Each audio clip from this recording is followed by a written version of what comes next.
Hello, I'm Sam Stovall, Chief Equity Strategist of S&P Capital IQ. At this week's Investment Policy Committee meeting, we discussed asset class performances in 1994 when the Fed raised rates 6 times.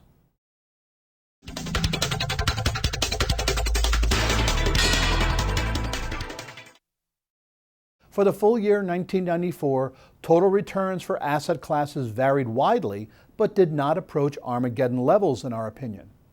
Indeed, those with positive full-year total returns included the MSCI EAFE, S&P GSCI Commodities Index, the Nareit Equity Only Index, and the S&P 500.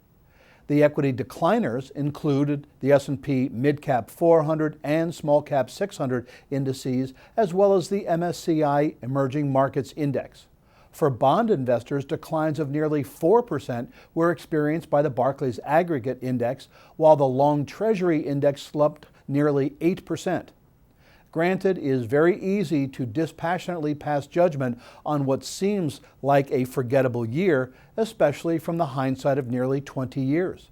But investors' fearful assumptions during the heat of the crisis likely led to emotional responses that ended up being damaging decisions to their portfolios. Indeed, as of June 1994, at which the month-end price return was worst for the S&P 500 and had fallen nearly 8% from the end of January, the Mid-Cap 400 was off nearly 10%, while the Barclays Aggregate had fallen 6% and the Long Treasury Index had declined nearly 11%. In the end, 1994 was the worst year for the Barclays Aggregate since inception, while only 2009 saw a worse decline for the Long Bond Index. In the end, however, it looked as if 1994 was going to be much worse than it actually turned out to be. I'm Sam Stovall, and I'll talk with you again next week.